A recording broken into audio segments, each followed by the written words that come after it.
Okay, that's us live. So for today's Polyglot Talk, we have Kerstin Cable.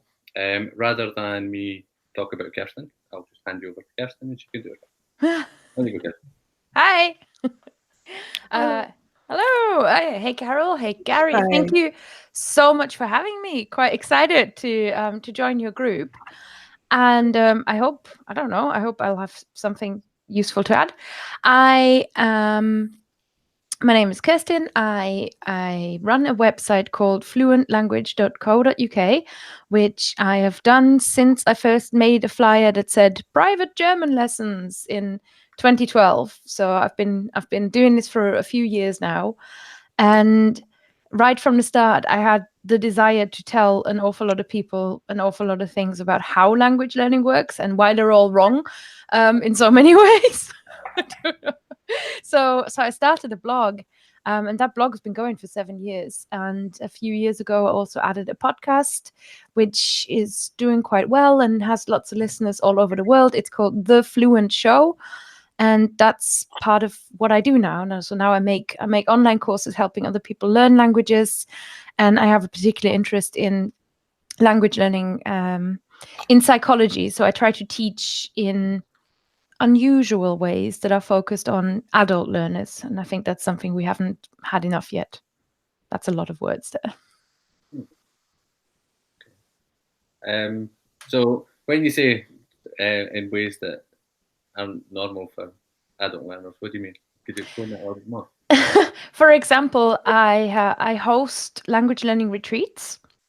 Which is normally when you think about going abroad to learn a language, it's a classroom-based type situation, and traditionally we still live in a world where 60% of adults think language learning should be done either in a classroom, so you go on like Tuesday night at the adult college, and that is basically all you do during the week, or you download an app, so your language kind of doesn't really live with you, and you are quite isolated from tend to be either you're really isolated from other people or you're with other people, but then you think you can only do language with those people. And I think particularly for English speakers, it's often really hard to imagine it as a part of your life. So a lot of the work that I do is try and bring language into people's lives, help them develop a language learning habit, which is how I call it. So guys, feel free to chip in with any questions that you've got as well. Anytime I'm asking questions, I'll just go back to the things that were asked on Facebook. Cool. So one of the main things that was asked on Facebook was if you could share your opinion on how you keep going when you're not feeling motivated. Yeah, and I think especially because you guys are in a language learning challenge at the moment, you're kind of really in there, right? So it's quite an interesting one. And what I have found over the years is I seem to have a language learning style that where my motivation is usually, there's always a baseline. And then I have spikes where I really want to do something. And I found that very, very often it's when I really, really fade, it's because something has happened that's made me feel like I'm not very good at it. And that's kind of what I feel with lots of other people when you get frustrated or you find that it's just, when you start feeling like, oh, it's just not going in.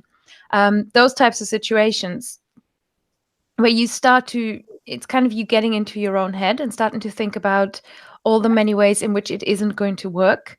That is when motivation fades. Or really when you get busy. But you can be motivated and busy and think, okay, I'll pick this up in 2 weeks. But again, if you start feeling overwhelmed and think in your own head, like, this is the end now, that's when you really, like, bad things happen, right? That's when you give up. So the trick I have for keeping motivation going, or the way I think of motivation, is often to try and get back to what it is that you can actually do. So you kind of sit back down and go, okay, well, what is it? Where am I actually at?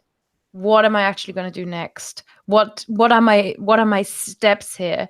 And focus your goal not on the result that you want. Like, I want to, like, I don't know, I want to have this lesson and I want to not stumble over this word anymore, because you can't really control that. Like, you have no control over your energy levels, for example, but you do have control to a certain extent over what you actually do. So it's kind of cool to just go, okay, I'm going to look at my own goals now.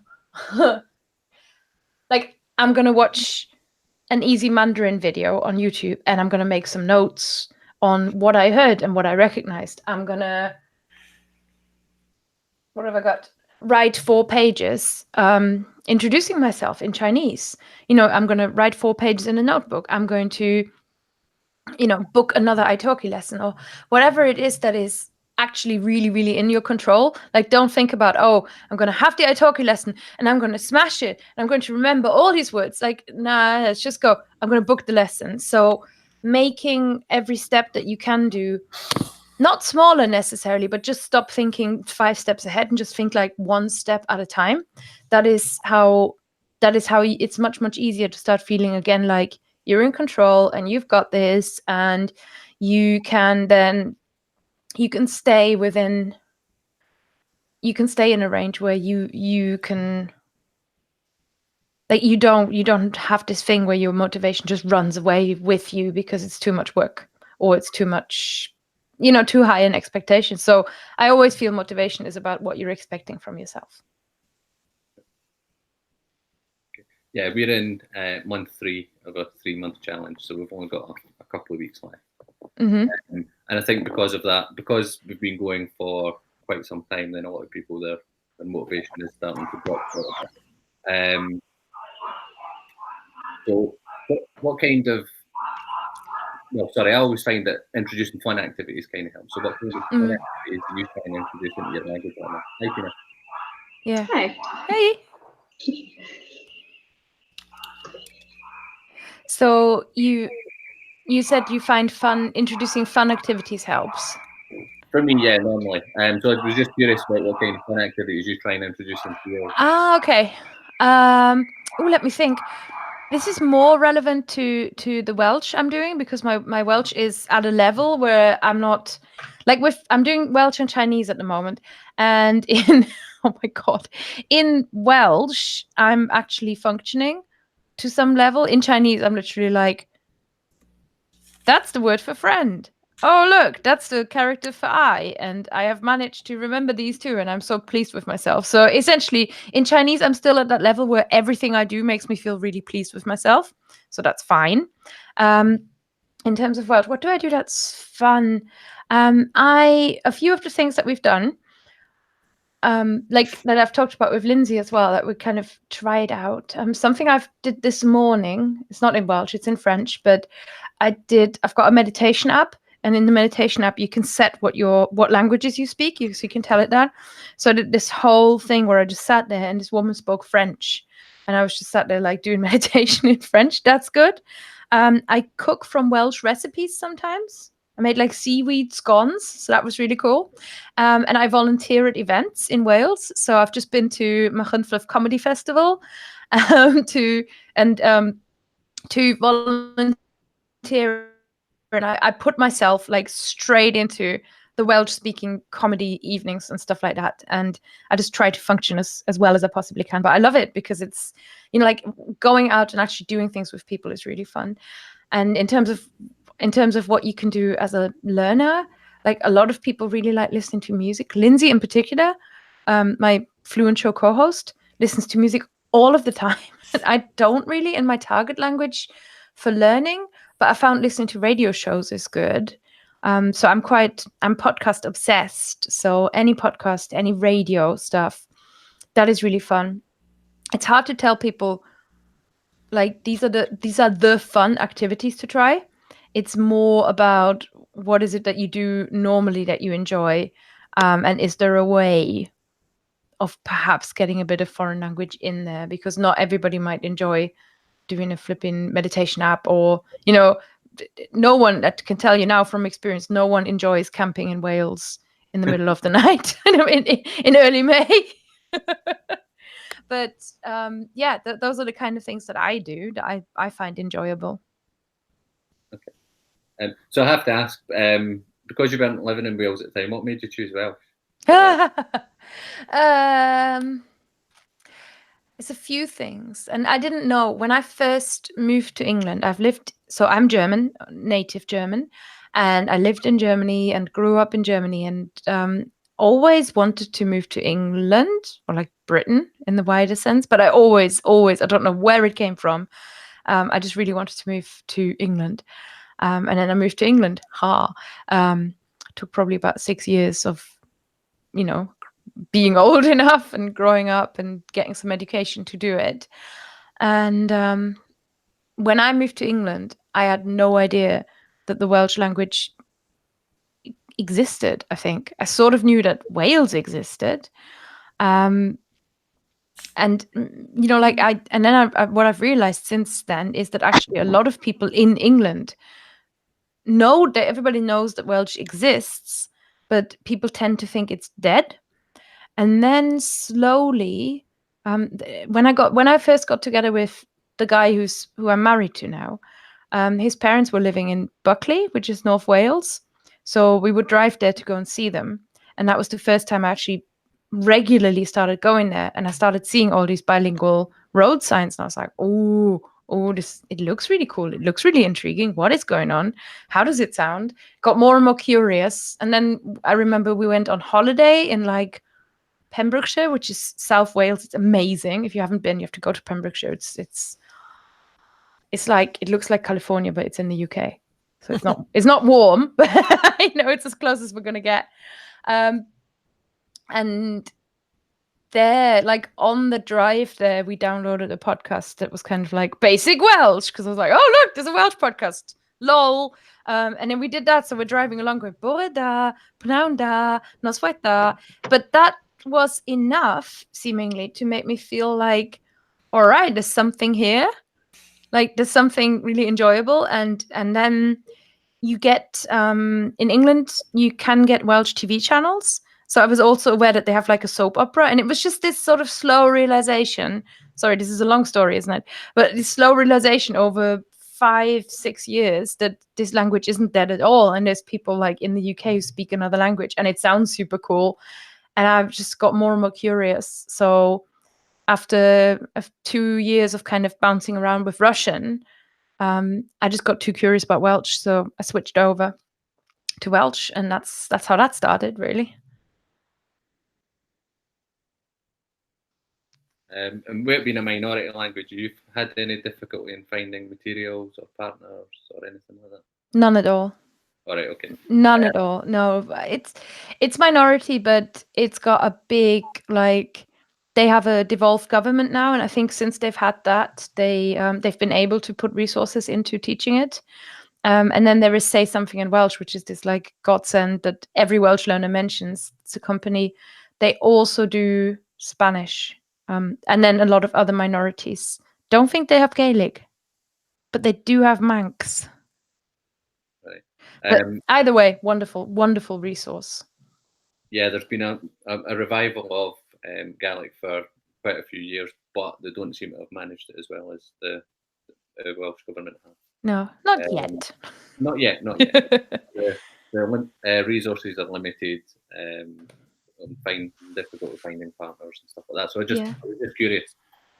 Well, there's an amazing history of civil protest and civil action behind the Welsh language revival that's really been pushing it along. And I think any language with a minority language that people thought might be dying can really look to that, and just the way that there is fight in the Welsh for their language and the way they care about their language is just so inspiring and so cool. And I've never met anyone who wasn't like super excited and super helpful to a Welsh learner.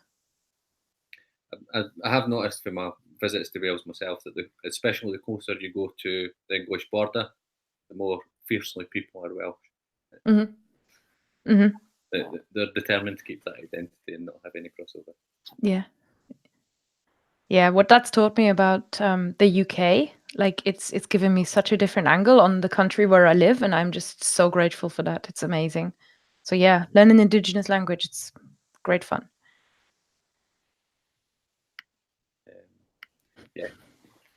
With me with Gaelic, it is fun, but yeah, it's still difficult. So.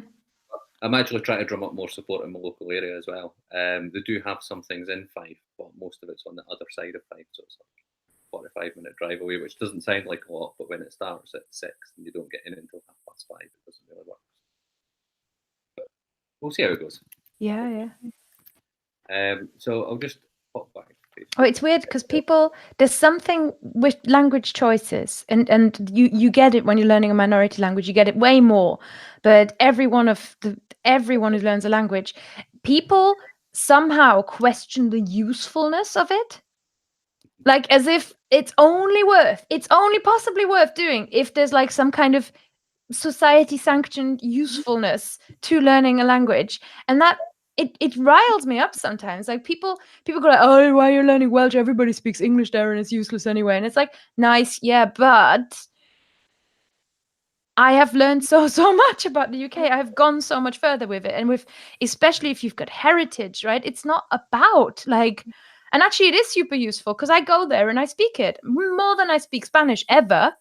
Going to Spain. So I think usefulness is to you your choice, and I think we should not measure that by how many people speak a language around this world, because I think it's entirely personal to you as the language learner, and it's always useful. So, but I think that really goes against language choices, and it can take the confidence of a learner away, and it just drives me crazy. Sorry, rant. No, I completely understand. I get that reaction with Italian, because what? Because I live in the States, in the South, where there are huge communities of people from Mexico, and people are like, why aren't you learning Spanish? Spanish would be so much more useful. Yeah. But I got burnt out with years and years of just basic Spanish in school. And I wasn't motivated to learn Spanish, and I was motivated to learn Italian. Yeah. So, I think that's amazing. You see, yeah. so you get that for flipping Italian. I mean, maybe next you can just say like, oh, I don't know, because there's like 30 million people in the world who speak Italian. What? And I'm spending the month in Rome, and I'm using it a lot now. So. Oh my God, I'm jealous. I want to learn Italian. Every time I hear Italian, I'm like, I want to go back to Italian.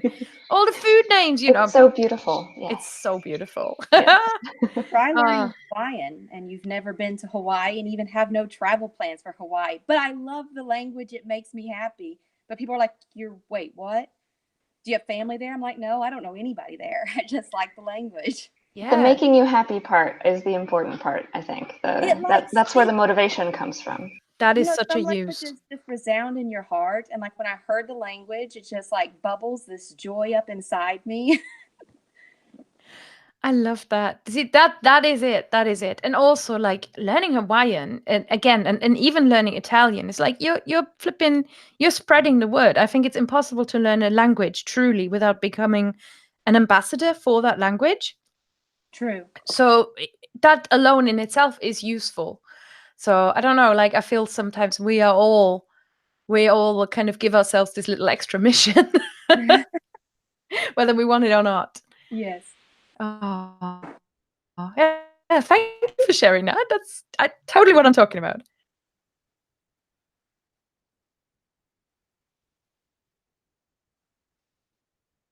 Gary, come on, unmute yourself. I couldn't agree more. Awesome. Because and especially as Tina mentioned, in the States, really the only enthusiasm for language learning is if they see a practical use for it. And this is just a very widespread thing, except among people who don't have that attitude. There are some, but the vast majority, it's a huge country with an awful lot of people who all, I have to put my video off for just a sec, but I'll stay on, who all feel, go ahead, Bill, who all feel the same way. But it's like, why are you learning languages at all? Everyone here speaks English. Yeah. And are you going on a trip? Well, not now, but it really doesn't matter, Yeah. I've made many trips to many places where I didn't speak a word of the language, but you always manage to pick up a little bit, just a smidge. Let me see if I'm good. I can put my video back on. Okay. Sorry, my husband wanted to walk through. He says, "Turn off the video." Yeah, he's another one. He's very nice to allow me to do this because he sees no use in ever speaking anything but English. He never has. And he says, well, why? He says, English is, so widespread and everyone should just speak to us, and it doesn't Yeah. work that way. But like I told him, I said, that's not the idea. That's It not the isn't. idea at all. I think we learn languages.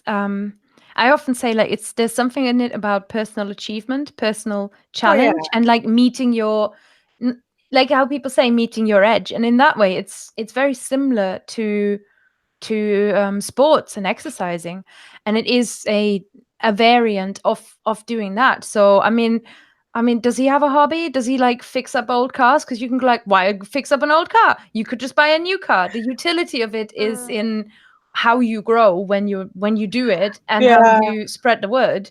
So yeah, totally. That's so what I'm talking about. Yeah, it's unfortunately like that here a lot, and it's like I'm in Texas, and so here there's a lot of Spanish. In fact, you can hear it everywhere. If you listen, you'll hear a lot of other things, but you have to be listening. If your ear's not trained, you won't catch anything but Spanish.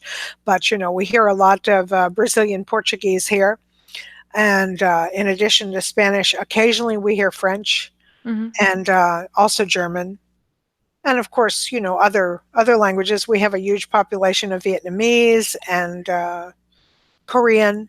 Of course, yeah. But it depends where you live. I live in real suburbs, so I basically only hear English and a lot of Spanish. But there's everything here because Houston's such a big city, and I'm just north of Houston. But and then I grew up in Louisiana. So, I sort of felt familiar with French, and I have French heritage, not Cajun, but French. Yeah. And so, I that's why I'm in French, because I just love it. I've always loved it. I took it in high school, took it in college, went to France, and have kept with it ever since. But I didn't study it for a million years. I just picked it up the last few years because when I discovered all this online language community, really, because I had no idea there were things like italki out there. Yeah, these things really help.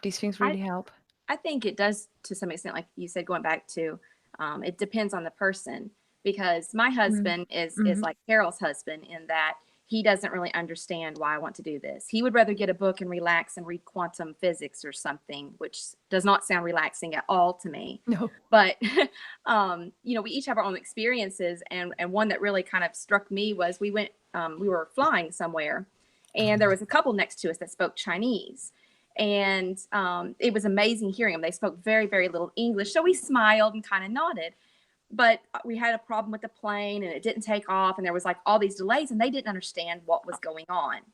So they kept handing me their cell phone that had this little translating English to Chinese app, and me and her were texting back and forth. So when we left, when we finally got off the plane 5 hours later, still at the same airport and everything, they're still confused, but they're happy, and we've smiled and hugged and everything. My husband goes, wow, technology is great. See, you don't need to learn languages. You communicate just fine. My response to that was, I've got to learn Chinese. That might happen again. And of course, he was so confused as to how I walked away from that experience thinking that something was lacking, while he thought it was amazing how far communication has come. Yeah. It's true, isn't it? It's a very true experience. And to be honest, I think both of those, it's like you say, it is the individual. Both of those opinions, both of those experiences, and both of those conclusions can coexist, and they do coexist. And in a way, we benefit from both. But if no one ever learns Chinese again, then those apps will stay as medium to rubbish as they are right now. But we don't have to instantly become fluent and never learn again. Like, it's the learning process. And also, an app will never tell you what it's like what their mindset is like, what it's like to be there, and what it's like to be in a different part of the world. And that's where, I don't know, like at some point I'll just do a bloody TED talk or something, where I just believe so much that learning each other's languages is really, it's learning each other's worldviews, and it's totally going to save the world. It's if we just imagine if like Donald Trump actually learned, I don't know, Farsi or Korean or German. Oh God, don't let him learn German. But can you imagine what difference that could make in terms of, because it changes how you see yourself, it changes how you see other people. It just makes you so aware that everybody sees the world in a different way. And I don't know, I remember now and I'm forever learning more about what it all, I don't know, really means. Like my husband learned German for a few years because he had a German girlfriend / wife, and that was the first time he actually started to think of himself as somebody who, like, it wasn't about the utility. I think he would have done it as a hobby, but I think it was the first time he saw it as like, oh, there's a possibility that this could function, and these people are real, and these people have come into my world. So I think that's a big part of it. But he stopped because he thought he wasn't making any progress. And knowing what I know now, having taught as many people as I have, now I wouldn't have let him stop. I would have said, well, not making any progress is just what it feels like when you start getting really better, But instead I just went, okay, cool. It's like when you speak to your teacher in the beginning, all your teachers tell you, oh, you're really good, you're really good. You're starting to do well when people start telling you, actually, you're quite crap. They know it's not anything to do with your feelings anymore. So. Yeah. But for me, with language learning, I started traveling. So it was actually Italy that did it for me. I'd gone to Italy a couple of times, and then I completely loved the place. And I thought, right, okay, so how can I make this better? Okay, I need to learn Italian. So that was where it came from. And now, no matter where I'm traveling to, I make an effort to learn some of the language. And I think one of the great things about that is the reaction that you get. Like I learned Thai for about 4 or 5 months before I went to Thailand. And even all the Thai people kept saying to me, why are you learning Thai? No one learns Thai, but they got really, really excited about it. And it was fantastic. It's a huge level of respect, I think, that you show, especially as an English speaker, because I have to say, being a native German speaker, like I don't really expect people to learn German when they come to Germany in the same way. However, like in Germany, speaking a second language is not as unusual. It's not like we all speak a second language, but I would say probably 60% of people will have capability in English to conversational level, and probably 80% have got capabilities where they can, like, even my dad, who's never done English, can figure out like basic words and stuff like that. It's different, it's different when you're not from an English speaking world, but that doesn't mean, I don't know, like I think that makes it even more exciting when somebody is like an American or a Brit and they come and they speak something like Thai, because there's, it's about putting the other person on one level. Like we can't discount the fact when we travel that there's colonial history in the world. So from that point of view, it's just extremely interesting. I just love languages as like this leveler. It's like I'm here, like, and we're meeting together. So yeah. So none of this is useful information. It's a good chat, though. Yes. Okay. Oh, okay. So Carol has a question that just pops up there. Do you want me to just pick that up? Yeah. Okay. Hang on, I need to find the chat then. Okay. Okay. So what I think about adult language learning and psychology, it's something I have taken more and more interest in over recent years, and really it's about, I made this kind of yeah, I made this product, but it wasn't first a product. It was like this tool I used to organize myself, and then I was like, this is really good, and then made it into something that looks less handmade, and shared it with the world. It's called the Language Habit Toolkit, and that was the first time I started looking at how do you organize yourself in a step-by-step routine. Like, how would I do it? And and in the Fluent Show as well, I started taking listener questions about over a year ago. So for a year now, over a year, I've taken every other week a listener question. And the thing that I started noticing is that there's real like patterns and real awareness, a real, not awareness, like what's the opposite of like people like not realizing the stories that we tell ourselves and the way that our minds kind of stand in the way of success in language learning. So things like losing motivation. And I started looking a little bit more into psychology and a little bit more into like what else is out there. And this isn't really that new because they do it in education, but they usually think about children and classroom management, etc. But pedagogy has a lot to offer us, and psychology has a lot to offer us. So at the moment, I'm trying to pull in from those disciplines and learn really for myself how language learning happens in our mind. Because I feel that there are many resources out there in the world that tell you how to like best memorize vocab or how to do like a memory palace or whatever. And that's cool and helpful.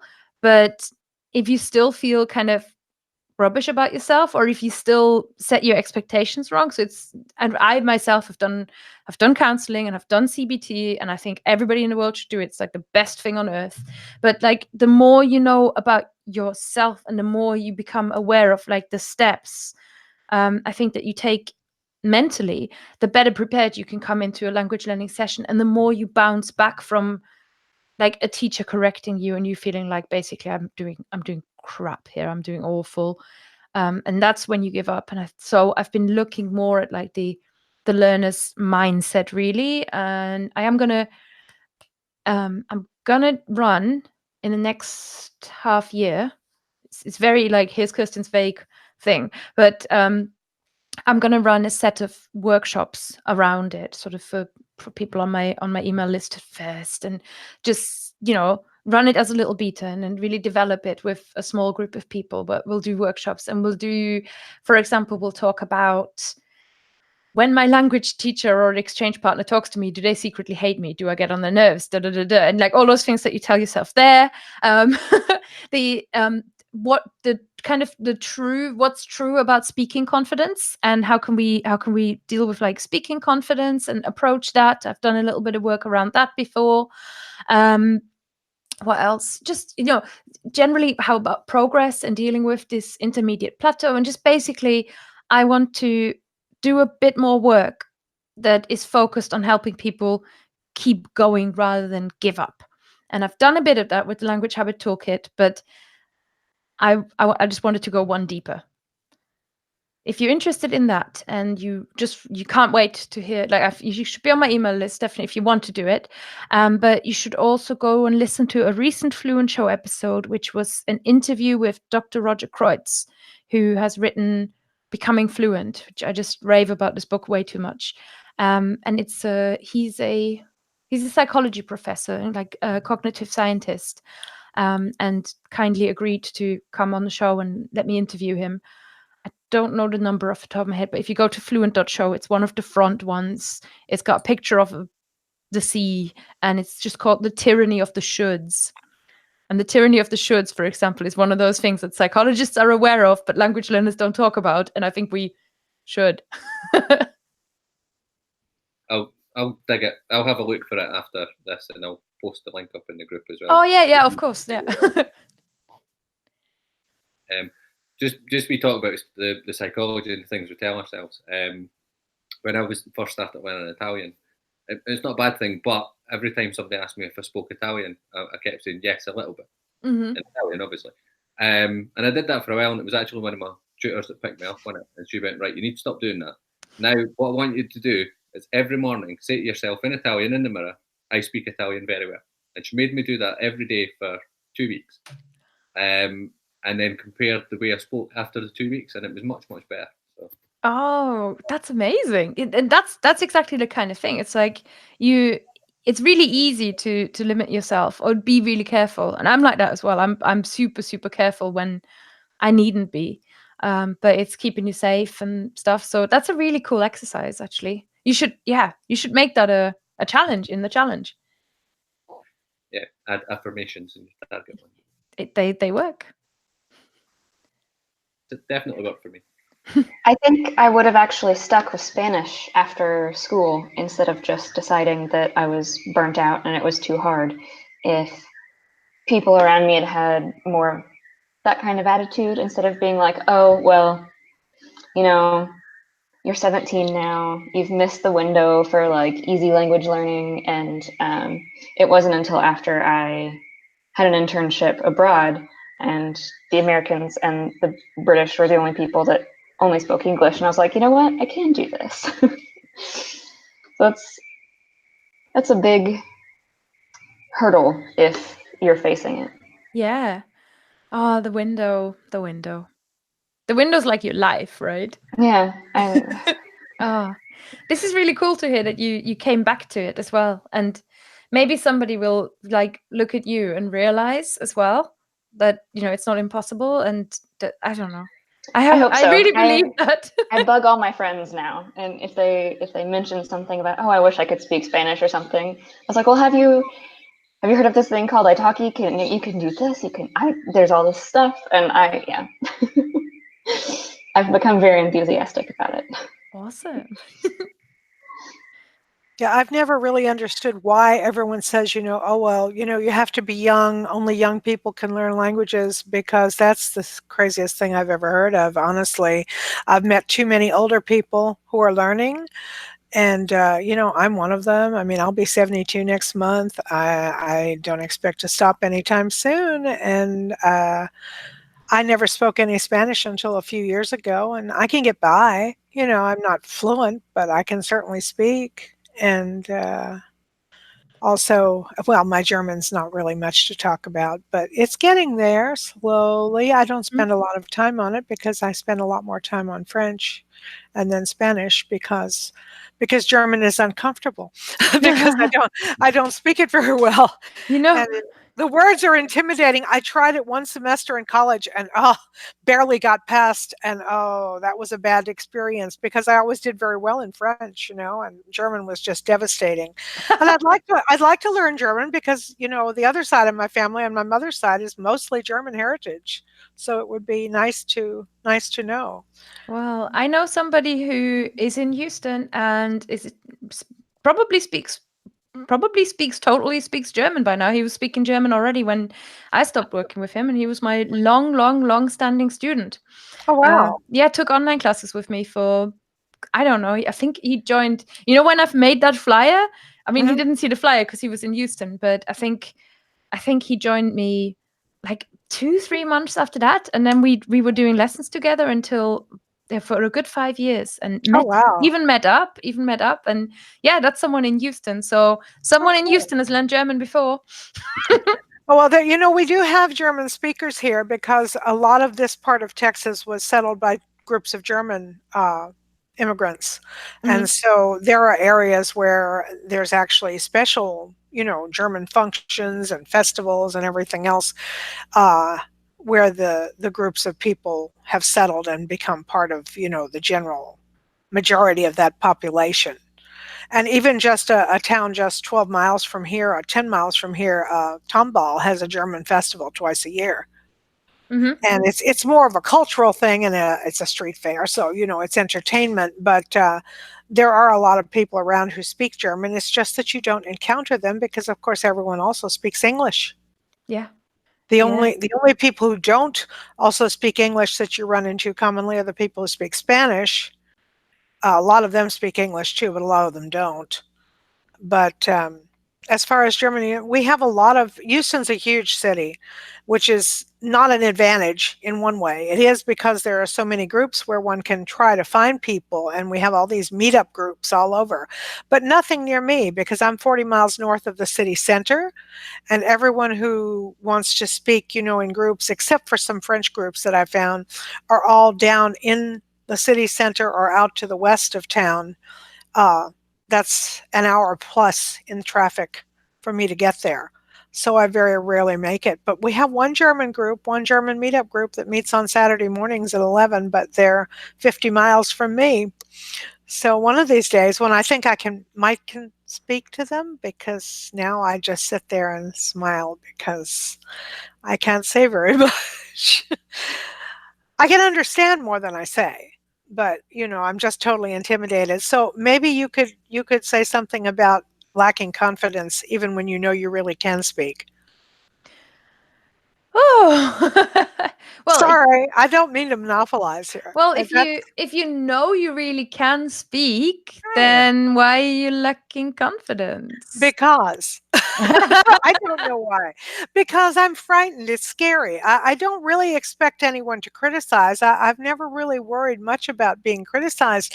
It's just like you don't know enough Germans. Germans love to criticize. Well, yeah, I know that.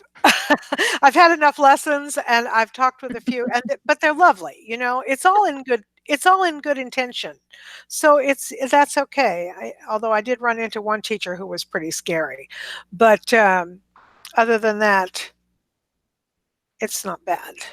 Mm-hmm. My piano teacher was German, and she terrified me. Sorry, Kerstin. Your piano teacher, did you say? I was trained as a concert pianist, and she was the, don't hit the wrong note or I'll slap you hands kind of thing. Oh, I had one like that, but she was an old French woman. Oh, same thing. I'm not a concert pianist, but I took lessons for a long time. That's the only way we are taught in Europe. It's very prevalent. Like anywhere in a European school, it's just they just beat us all the time. Well, when I was a child, it was common anyway.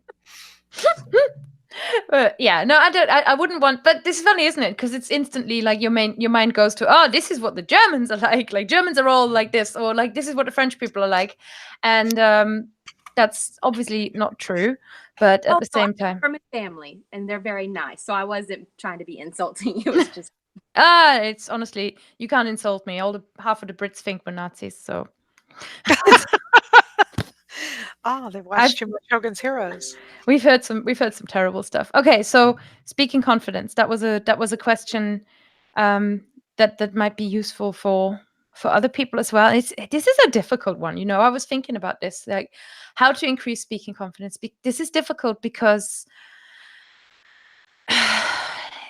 okay, the first thing is, if you're scared of something, you've got to do it. So I'm sorry, but the way to increase your speaking confidence is going to include speaking. But I did think about it. So it depends really on your level. And this is if you are functional, or you've done an awful lot of study, like quiet study, but you haven't gotten used to your voice using the target language as much yet. I would absolutely, I think italki is the best thing you can do for that. I'm getting it with Chinese at the moment, where she's saying to me like, oh, your pronunciation is really excellent, but I can't actually function in an exchange yet. Like I can't, because I don't know all the little bits. They're like, how the, wash it out. So I'm getting there, but totally no clue what's happening. So I have a few. So number one is you could challenge yourself to speak less. So I don't mean just carry on as you are. You'll be magically opening your mouth one day, but perhaps try and limit the amount of expressions that you want to get really good at, or you really want to throw in, and script those, and then kind of start with those, lead with those. And again, I would get somebody who can give you some feedback, especially at first. But because I'm personally, I really like pronunciation. That might be because my native language is German. German, like Italian and Spanish to a certain extent, is super consistent French, French also, but it's got more silent bits. But like German and Italian, I think have that in common with like super consistent. So when you hear a word, you'll know also what it looks like. And that's kind of the background I come from. So I really like starting with a lot of spelling and a lot of pronunciation, like really get my head around how do these words work? How does it, how does the language make sounds? So I would say start with a limited range of expressions. Set yourself one challenge, but don't think, oh, I'm just going to go and have a little chat with people, not knowing what topics are going to come up, not knowing, like anything like that. That's probably a bit much. So it's easier to get really good at a small range of expressions rather than trying to get medium good at 6 million expressions. So that's the idea of challenge yourself to speak less. And make sentences with like a set of words. And then when you have your base of a sentence, when you've got your pattern, use that, like use the heck out of it and just whack everything into the same pattern. Like in German, for example, we have got ich möchte, I would like to. And once you've done that, any verb that you say at the end doesn't need conjugation, right? It's just the infinitive. So you can say 6 million things once you can say ich möchte. And then you can play around and say like, du möchtest. And so work from a set pattern and then just change one bit. And that's really, really, really helpful. Works in Welsh as well. And Gary was in Edinburgh when I was my first ever Welsh lesson. It was very exciting. But that was kind of the same thing I was saying there. Like once you say dwin, you can say övid, you can say dysgu, you can say deach, you can say sgwenny. It doesn't matter what you say after because the front bit never changes. So that's, I think, a way to get to speaking confidence within a limited range. It makes you understand, like, to start small. You get really good at it's like this big fish, small pond thing. Script yourself, a little bit of a dialogue, it's kind of the same thing. And if you are medium good, and you can actually do stuff, get yourself some other learners and play games. Do stuff like Taboo. So anything that makes you laugh, anything that makes you a little bit silly is really great because it takes all the pressure off. So when I do retreats, I do a lot of, what's it called? Not Taboo, Articulate. I don't know. We play word games a lot and I make them do that. And it also puts you on the spot. So you've got nowhere to run to. You've got to explain this word. You have to do it somehow. So it's really, really great. Play some word games. And then, use immersion. I mean, if you can come on a retreat, come on a retreat. But honestly, like you can use immersion in lots and lots of different ways. But if you want to speak, you have to pay attention to speaking. And I preach about this core skills thing, listening, speaking, reading, writing. You have to practice each of this a little bit if you want consistent progress and consistent fluency. You can't just like listen to a million podcasts and then wonder why you can't write. It's because you haven't written. So that's really, those were my speaking tips when I was thinking about it beforehand. Yes, thank you so much. That was really helpful. I hope this is going to be recorded. We'll be able to listen in later to catch the rest because I have to go. It is recorded. Okay, super. I thought so. All right, great. Well, thank you again. I'm going to certainly sign up to get your emails, etc., and check in. Yeah, do. Awesome. Yeah. Thank you. Thank you. Okay, I've got. So Tina was asking a question, right? So I can take that one, and then I've probably got to run. Sorry, I was kind of half organizing my evening there for a second. My husband going, "Are you coming out?" Enchanté, Carol. Yeah. Do you want me to take Tina's question, or do you have any others you would like me to cover? Tina, would you like to ask your question? Sure. I do. Later this year, I want to start learning my second foreign language, which I'm actually planning on picking up German. And I was thinking of, because I've seen a few other people do this, learning my second foreign language through my first foreign language.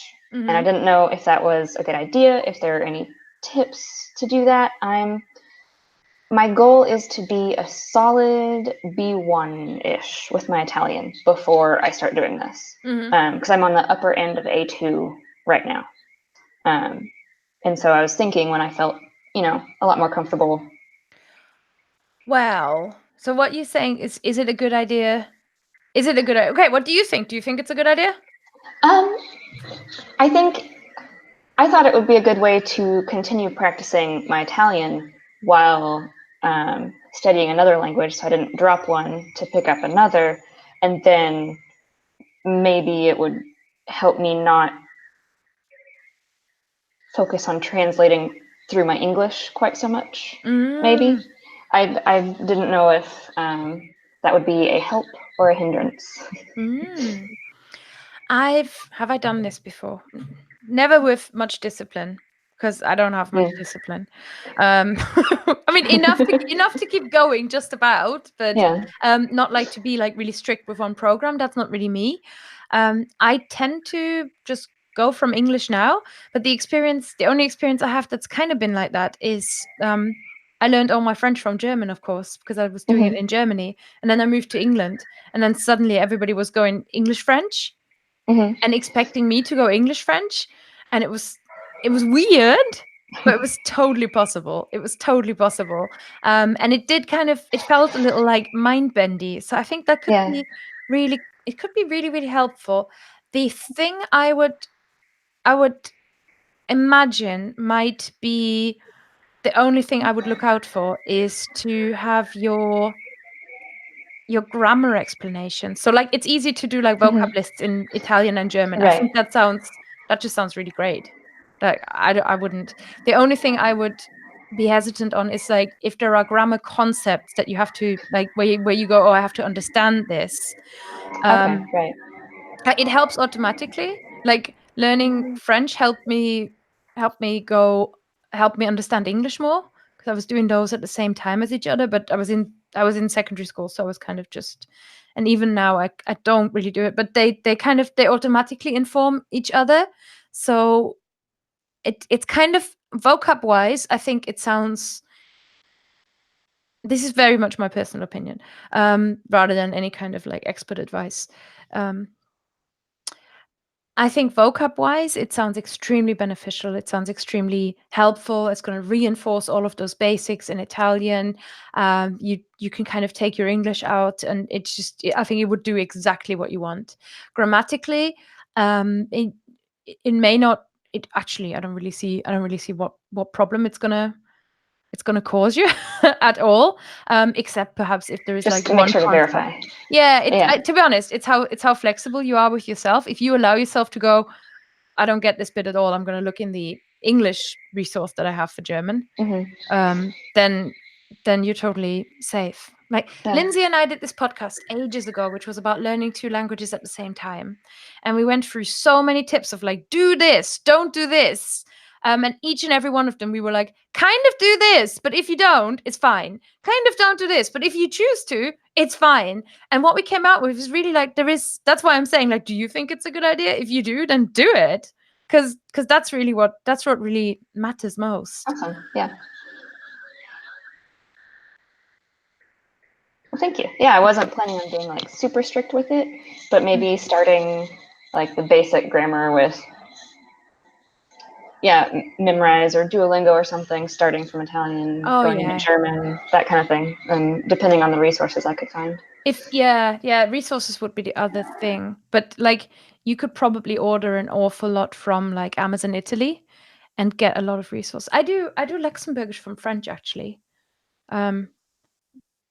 Because the only Luxembourgish book I could find was in French, and it's never bothered me. It's always, as long as you understand the explanations, as long as you're Italian, like as long as you're not frustrated by your Italian, I think it's super smart and super helpful. So yeah. Let me know how it goes. Okay. Okay. So, well, if that was the last question, do you want to give everybody a quick reminder how to find you? I will post the links up in the video feed anyway. But... Yes, yeah, of course. Well, the place where you can sort of find everything is fluentlanguage.co.uk, and that's got in the navigation bar a link to the podcast, a link to the different stuff that I've made, a link to the different like resources that I do. On the if you scrolled down to that page, there's sections called for French learners, for Spanish learners, and for German learners. If you learn those languages specifically and you want like a quick overview of recommendations. But yeah, there's a blog, there's a podcast, all that is free. Help yourself, really. It'd be really, really, and it's really obvious how to join the newsletter there as well. So that is at fluentlanguage.co.uk. Fantastic. Okay, I know how busy you are, so thank you so much for joining us today. It really is appreciated. Ah, you're welcome. It's honestly, I've made it look like I'm really, really busy, but to be honest, in the next 2 weeks I've got jury duty, and that's why that's so hard. So I'm in demand in a different way. Okay, well, it's been a pleasure talking to you all. Thanks a lot. Hopefully see you again soon. Yeah. You're welcome. Bye. Thank you. Bye.